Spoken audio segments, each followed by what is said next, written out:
This is the $250 recording studio challenge.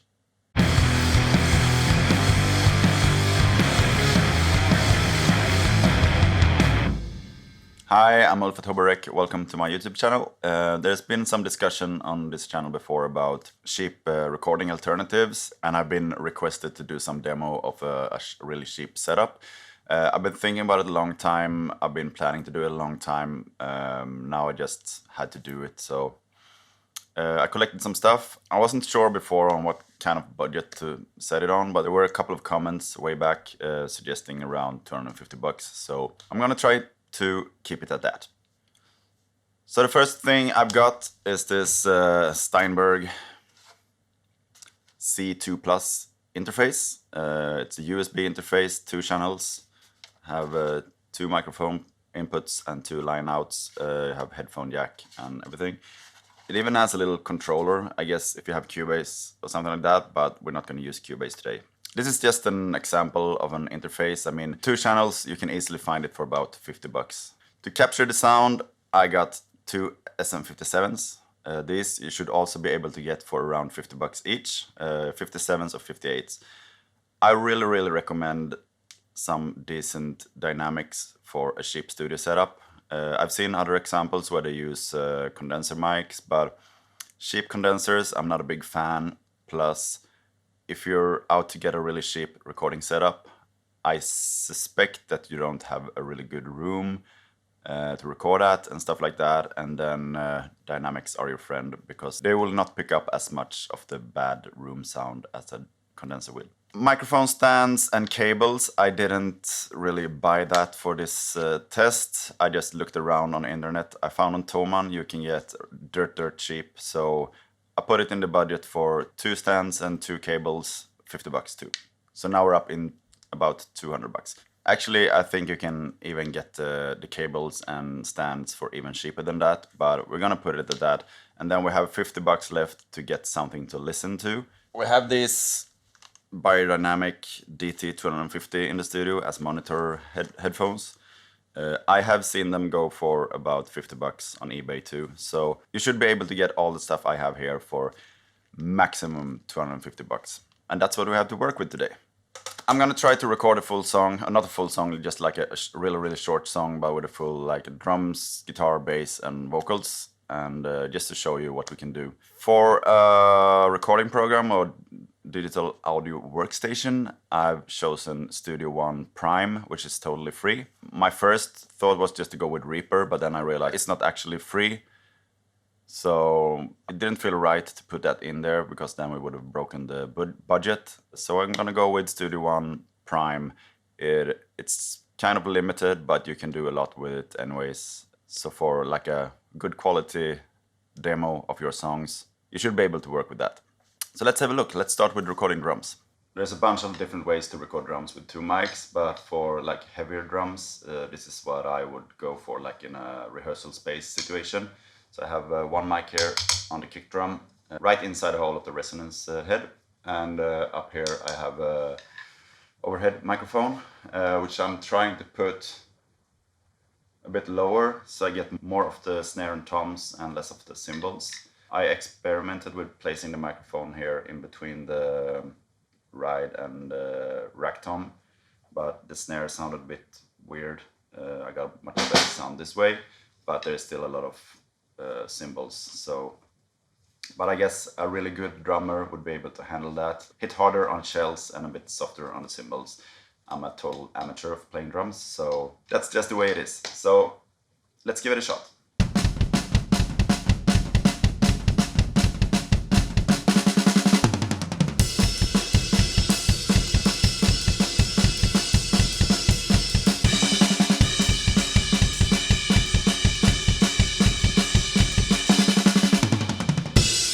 Yeah, so as you can hear, I mean, it sounds like a cheap recording. You can get away with it if you're just gonna record your songs in a rehearsal space for like pre-production purposes and stuff like that. It will work totally fine.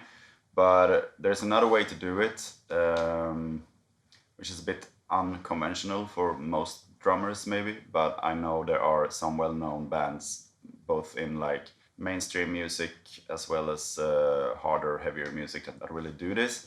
And it's recording like the shells and the overheads in 2 different takes. And since we only have 2 microphones, we're gonna have to divide it up a little bit more. So I'm gonna record kick drum and snare in 1 take, overheads in 1 take, and toms in 1 take.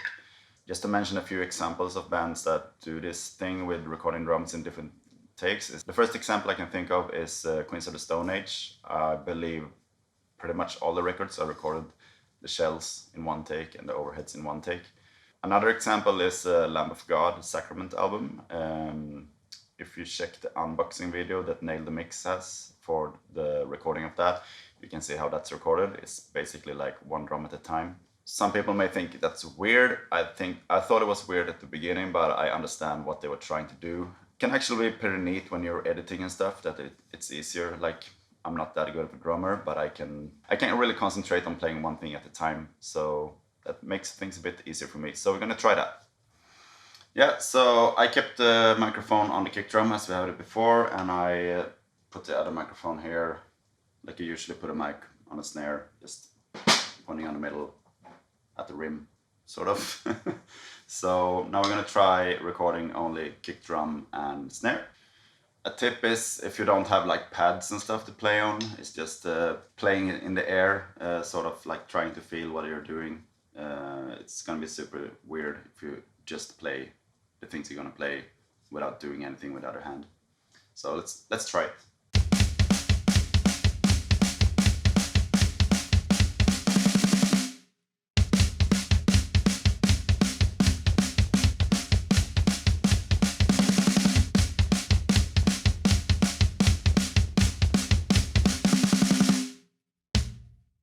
So now we move the microphones for 1 for the rack tom, 1 for the floor tom, and yeah, so now we're just gonna play the toms.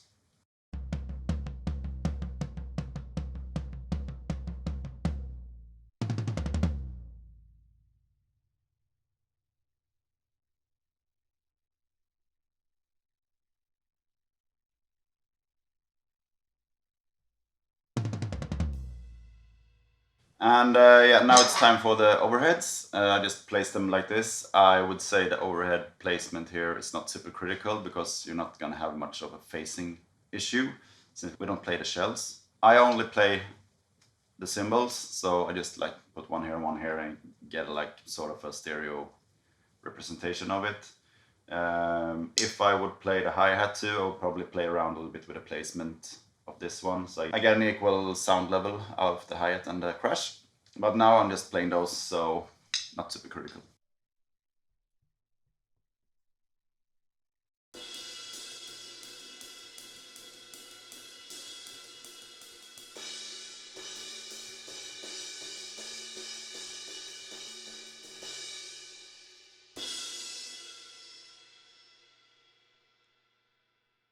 Yeah, there you go. You see, it's not that super difficult. You just have to rehearse it a little bit. And if you have, I mean, this is a super simple, just punk beat. But if you have a more complex song, you can just learn it bit by bit and like divide up the different parts in sub beats, sort of.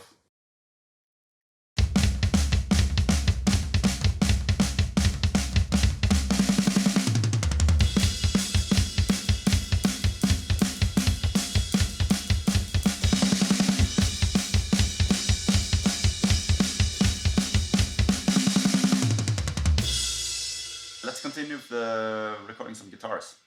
Yeah, so now we're in the amp room and we're gonna set up for some guitar recording. Not gonna make anything really advanced, I'm just gonna use my PV Classic, record some guitars, probably with the HM2 pedal, since I get kind of a crust punk vibe from the drum beat.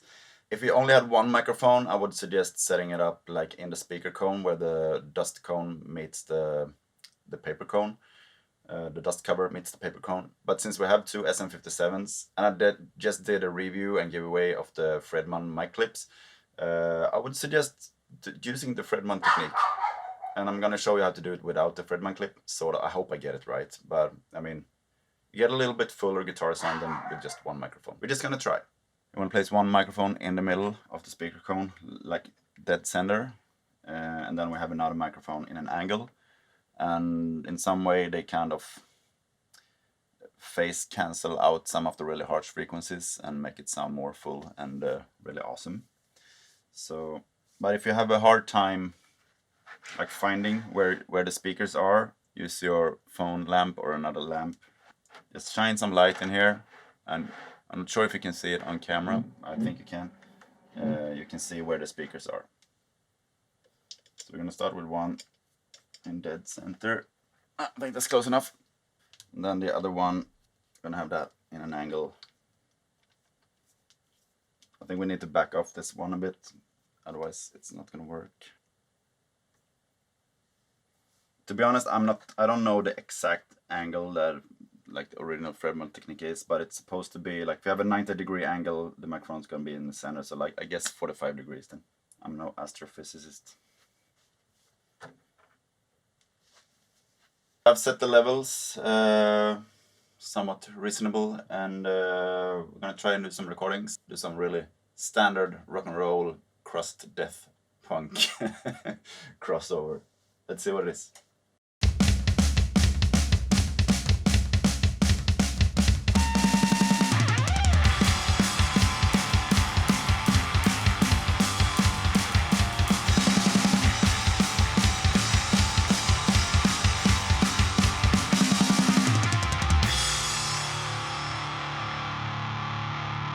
So let's do another take on that.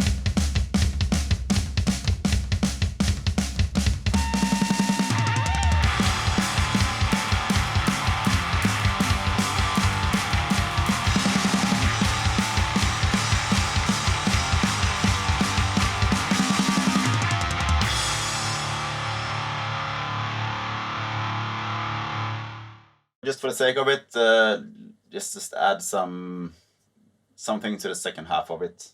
Like this is not a full song, but a full song would probably contain some sort of solos or harmonics or melodies or stuff. So let's add that to it.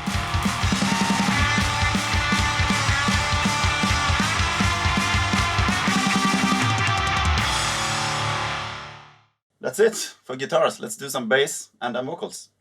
I mentioned it before, I usually like to record bass after guitars because you never know like the intonation of guitars and stuff like that, and it's harder to hear if a bass alone is out of tune.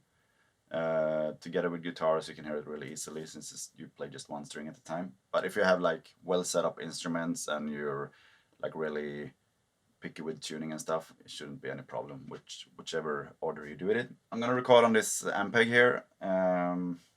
I've been debating with myself whether I would use like split the signal into a line with the sansamp pedal, which a lot of bass players have, but since this is like a low budget recording situation, I mean this amp is no low budget, but I mean you can use, that's not the issue here. The issue is that maybe if you have a low budget recording, you maybe don't have a sansamp or any other fancy like line boxes like that. So we're just gonna put an SM57 on it to make this really authentic.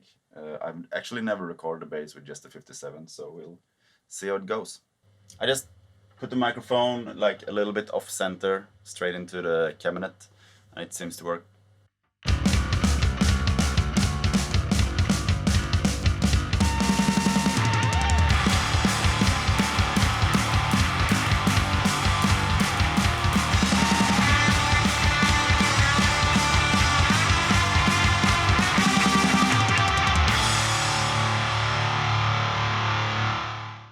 Okay, so let's finish this up with some vocals. I already tried a little bit and wrote some cliche dystopian lyrics for this, suitable enough.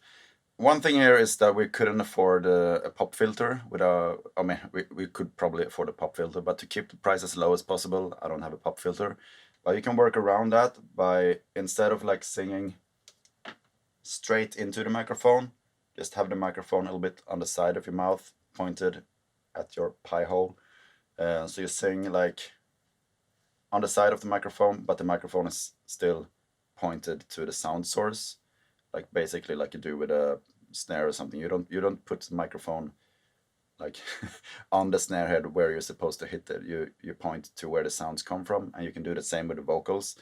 So you get a pretty much full sound out of the vocals without any pops and too much SS and stuff like that.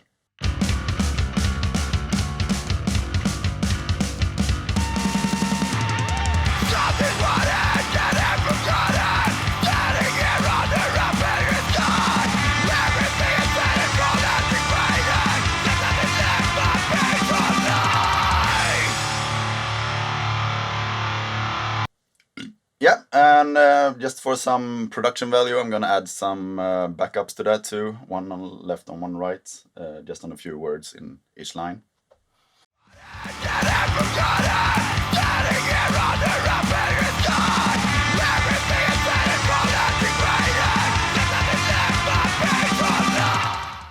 And there we go. So let's just throw a quick mix on this. I recorded everything in Studio One, which I never used before. So I'm not really familiar with the built-in plugins, but I guess we figured it out. Yeah, so we are in Studio One. I'm not going to show you a super detailed mixed breakdown, just roughly what I've done, since this is free DAW with its limitations, and I'm going to show you some workarounds. First of all, this free version of Studio One doesn't have subgroups, so I routed all the drums to an effects channel and used the sends as faders. So I put all the faders on 0 and then just use the sends instead. That way I'm able to put some reverb and compression and EQ on the drum bus. The choices of EQs and compressors and stuff like that are also very, very limited in this DAW.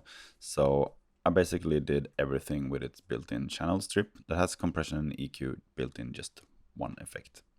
So I just dragged and dropped from this drop-down menu on the right and basically just used the presets that are provided. A lot of them had to be tweaked quite thoroughly because it sounded really, really weird, but it was a good starting point, and that's basically how I did the whole mix. On the drum bus, I used the built-in reverb mix verb and used the natural ambience preset because they were only closed mic'd and it sounds pretty unnatural, so they need some ambience to glue together. Then I topped it off with squashing it together with a channel strip.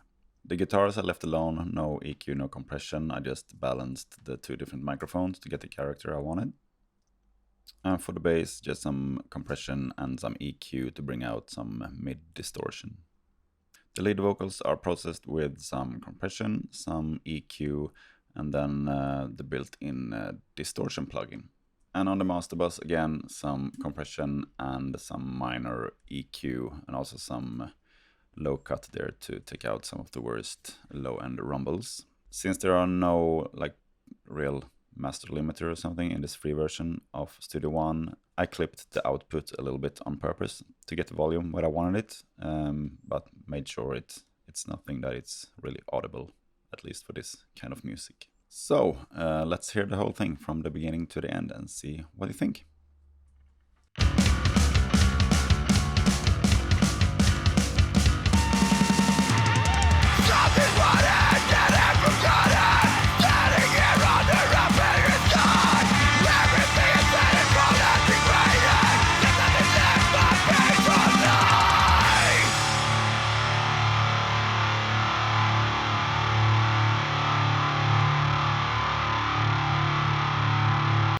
Yeah, so that's the result. I would really like to hear what you think about it, and if you have any ideas of how you would have solved this challenge of only spending $250 on a recording, let me know in the comments and I'll try to take part in the discussion. Yeah, that's it. I really hope you enjoyed watching this. I really enjoyed making this video. It was really interesting, and as you see, you can do a lot with a little if you're just a little bit creative and like come up with some unconventional solutions. If a band sent me this quality with a project for me to mix, I would have no problem dealing with that. I could mix that. It was a bit hard to mix with those headphones since I'm not used to mixing on them, but you got my honest performance working with stuff like that. I'm not really used to it. You should be able to get used to it. The reason why I recommend using headphones for a cheap studio setup is the same as with the microphones. You probably don't have a really good room, and buying monitors that give you good quality, it's going to be quite expensive. And if you have cheap monitors in a poorly treated room, I mean, treating a room acoustically costs a lot of money, so then you're better off with some decent headphones, and make sure you reference listening to other material and like try to mix in other headphones and in your home stereo in your car and stuff like that, and then I think you're gonna be able to figure it out. Thank you so much for watching. I'll see you in the next video. Bye bye. Cheers.